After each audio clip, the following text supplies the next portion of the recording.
So dear students, let us start our new chapter, and this is a very important chapter actually. The name of this chapter is How do organisms reproduce? Right students? So first of all, we need to understand the meaning of this word reproduction.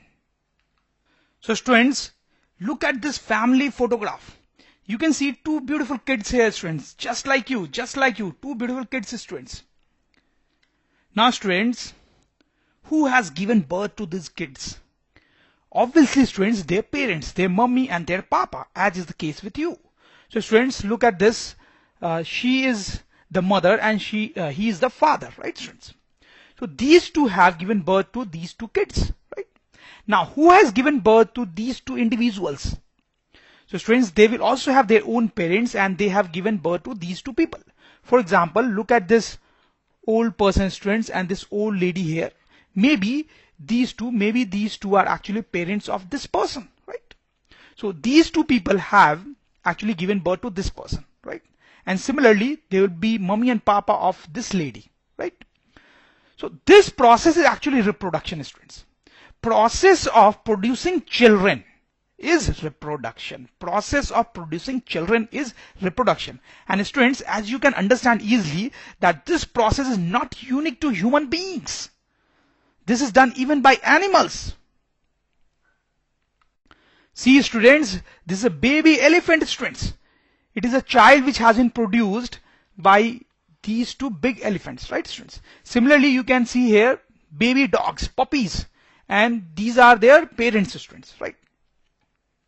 So reproduction is a phenomena, it's a process which is common to human beings as well as animals. And students, we can define reproduction like this, that reproduction is the process by which a living organism produces more living organisms of its own kind, right students? Let us read this once again. Reproduction is the process by which a living organism produces more living organisms of its own kind, right students? When human beings will do reproduction, they will produce another human beings, right? When an elephant will do reproduction, it will produce another elephant. When a dog will do reproduction, it will produce another dogs. That's why it is being said that reproduction is a process in which a living being is going to produce another living beings of similar kind, So students, there are many life processes going inside our body. For example, students, nutrition, respiration, excretion. We know about all these life processes a bit, isn't it? What is nutrition, students? What is nutrition? Nutrition is a process in which we eat food and then digest it. Okay. When we do breathing, students, it is respiration. When we go to toilet and remove waste material from our body, that is excretion, students, right? Now, students, all these processes in our body are very important and necessary to live. If these processes in our body do not run, we will actually die. That's why I'm saying that they are necessary to live. Think about it, students. If we don't eat, this process is going to stop and we will die. If we don't breathe, this process is going to stop and we are going to die. If we don't excrete, then also we are going to die, students. But students, look here. This is reproduction. This is another life process. Reproduction. But students, this is not necessary to live. Even if we do not do reproduction, we can live a healthy life, students. You must have seen, students, that in our society, there are some people who do not produce children. They do not marry, they do not produce children. But still they can live and, just like another people. So, in that way, reproduction does not look that important. These processes look much more important because if they are not done, we are going to die. But even without doing reproduction, somebody can actually live. So students, the question is, why reproduction is then important? What is the importance of reproduction then? Right? If we can live even without reproducing children, what is the importance of this process? So students, the importance of this process is huge. It is necessary. This process is necessary to continue life on earth. Think about this, students. If all the human beings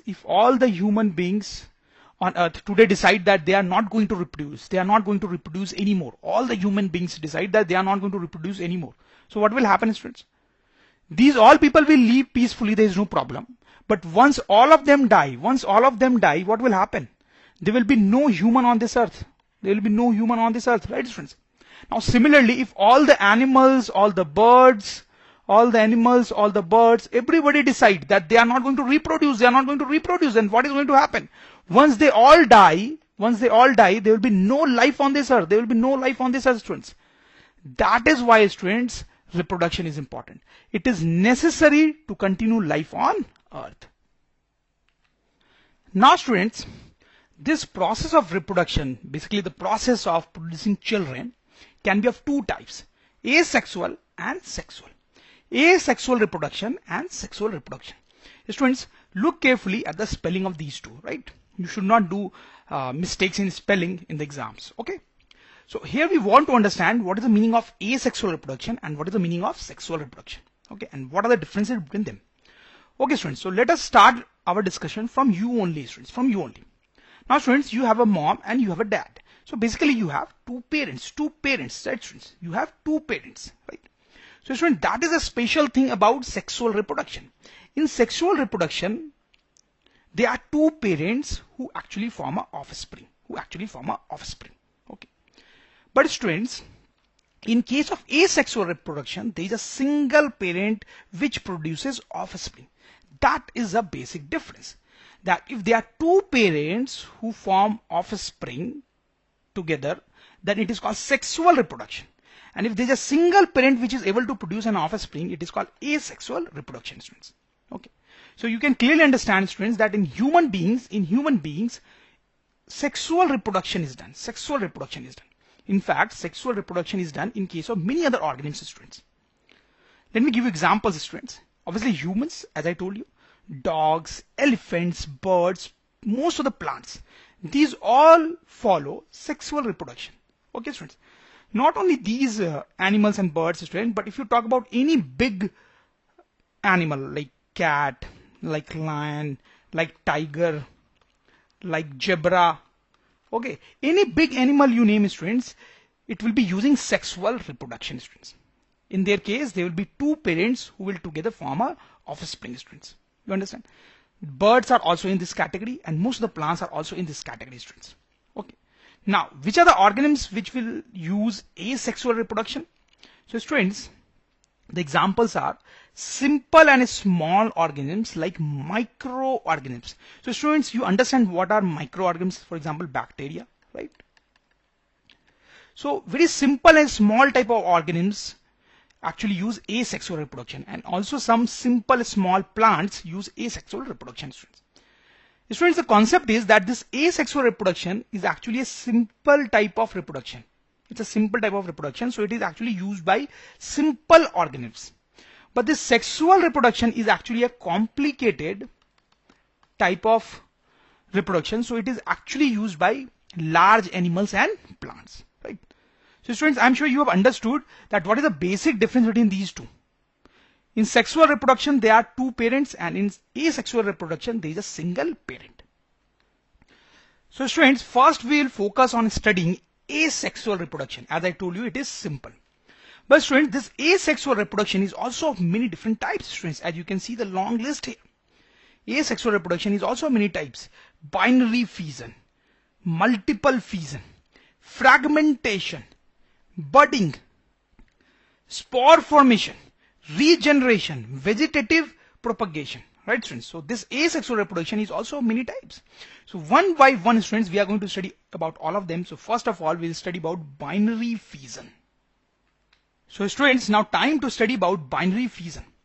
Students, if you want to understand binary fission, we need to think about an organism that is called amoeba. I'm sure, students, you know about amoeba. We have been studying about science for many classes now. So I'm sure that you must have heard about amoeba. Amoeba is a very simple organism. Basically, it is a single cell organism. It has only one single cell, and that's why it is so simple.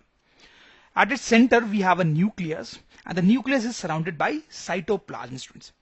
when this amoeba wants to reproduce, when this amoeba wants to produce children, it uses the process of binary fission. But how?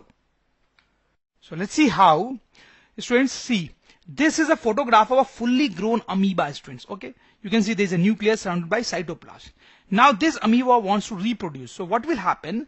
This amoeba will start dividing into two portions. It will start dividing into two portions. First of all, students, its nucleus will start to divide. You can see here, students, the nucleus is dividing. Okay, students, after some time we'll see that the nucleus has completely divided into two different nuclei. Okay, so there was one nucleus, it started to divide. Now the division of nucleus is complete, so we have two nuclei, students, right? And now this cytoplasm has started to divide, if you can see. After some time, the cytoplasm has been divided by a larger amount.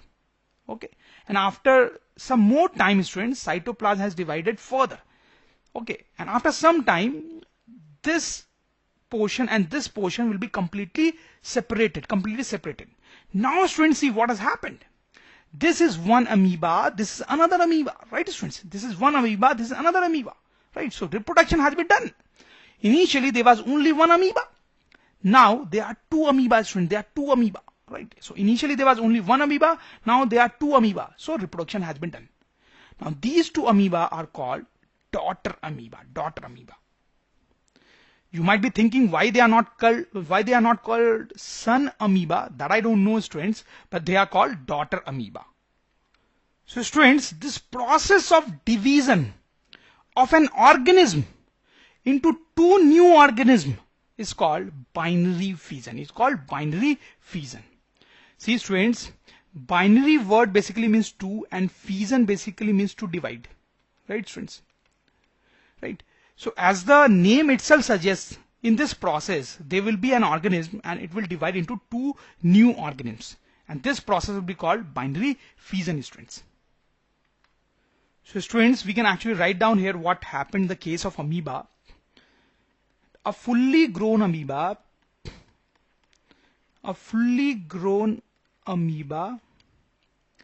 divides into two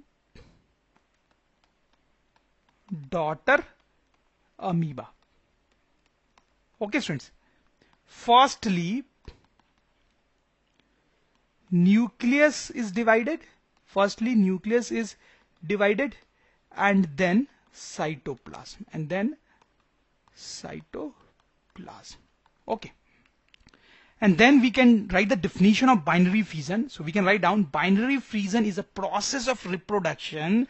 Binary fission is a process of reproduction by which a single cell organism divides into two new organisms, right? So it is basically a process by which a single cell organisms divide into two new organisms, as it was in the case of amoeba. So students, by now you might be thinking that perhaps amoeba is the only organism which does binary fission. So that's not the case, students. There are many other organisms which reproduce by binary fission. The examples are Paramecium, Leishmania, bacteria, protozoa, and many other, students. So these are different examples of organisms which reproduce by binary fission, which we have just seen. But students, the interesting thing is that all these organisms are actually unicellular.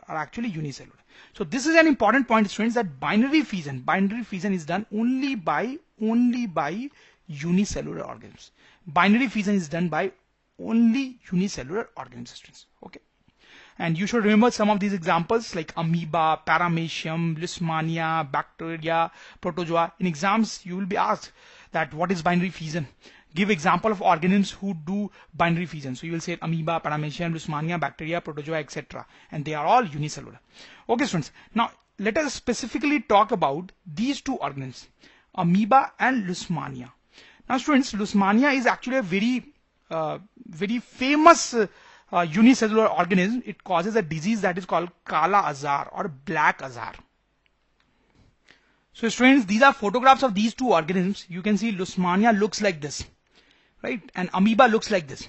Now, do you see any difference in their structure? Obviously, there is a vast difference, students.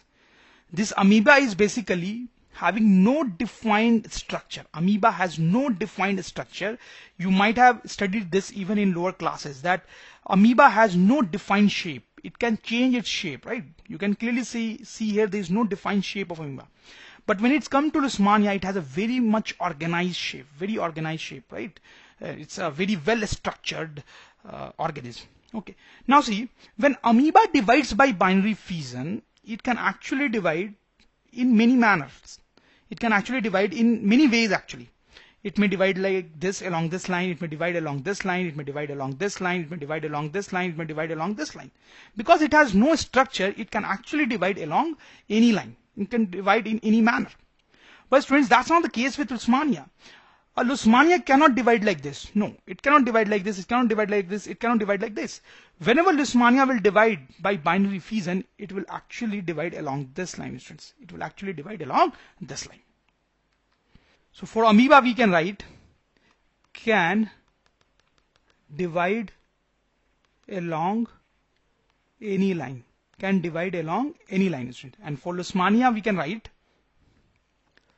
can divide only in a particular manner. Fine, students. So students, I had told you that asexual reproduction is of many types. We have seen binary fission. Now time to see, students, multiple fission, and after that we'll see fragmentation. So let us see multiple fission for now. So multiple fission. So students, as the name suggests, this is actually somewhat similar to binary fission that we have just seen, students. But in binary fission, students, there is an organism which divides into two new organisms, students, and that's why it is called binary fission. So based on this information, can you guess what will happen in multiple fission, students? See, in multiple fission, there will be an organism which will divide into many organisms. It will divide into many organisms, students, right? So that is a basic difference. So students, multiple fission also happens only in unicellular organisms, just like binary fission. It also happens only in unicellular organisms. For example, students, malaria parasite or Plasmodium. So students, you need to remember these names, that multiple fission happens in malarial parasite and Plasmodium. So students, let us see how this multiple fission happens. So let us take example of Plasmodium. Okay, students. Now see, this is a Plasmodium, students. This is a single cell organism. This is Plasmodium. Now when it wants to divide, a cover is formed around it. When it wants to divide, a cover is formed around it. Cover. Okay, students. When it wants to divide, a cover is formed around it.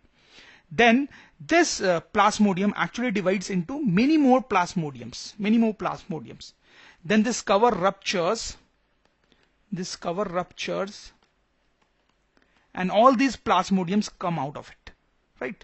So you can see that a single Plasmodium has given birth to so many Plasmodiums.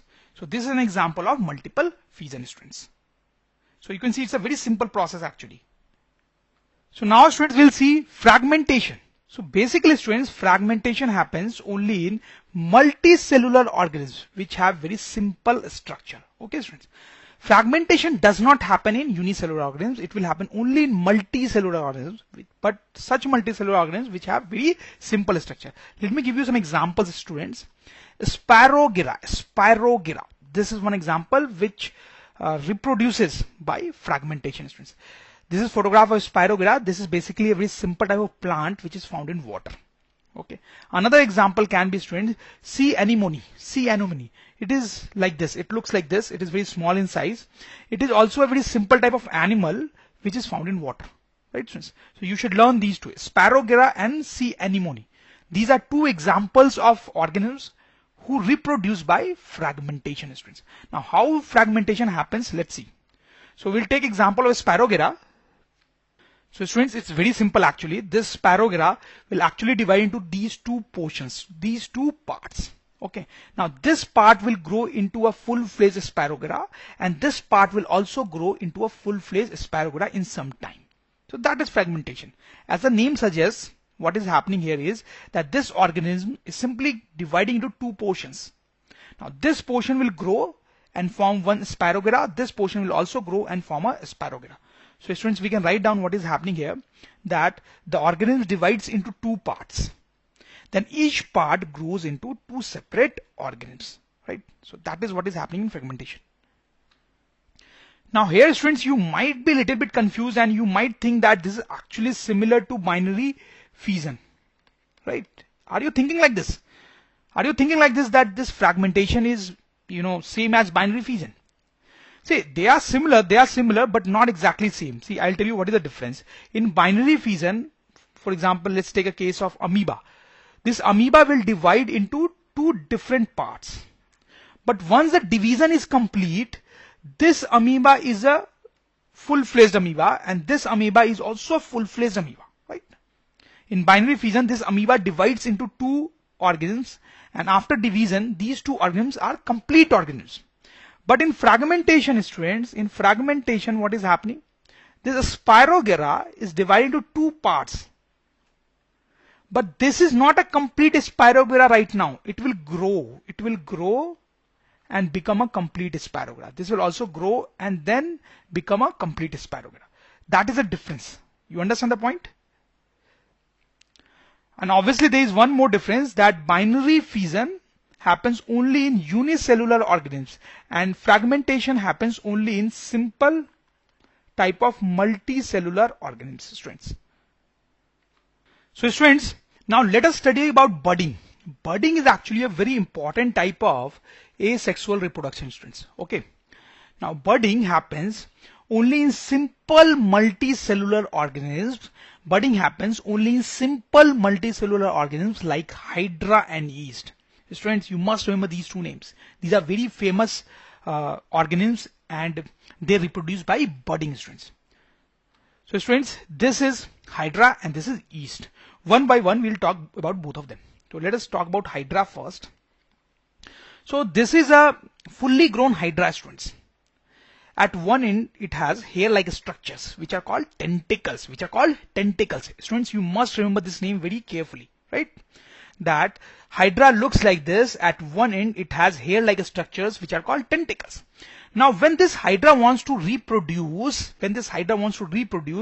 a small projection comes out from its body, like this. And as the time passes, this projection grows. This projection, students, is called bud. This is called bud. Okay. So a small bud has come out from the body of Hydra, and as time passes, it grows. And after some time, it will become like this, students. So you can clearly understand that it is looking like a Hydra itself. So what will happen? It will break down like this, right?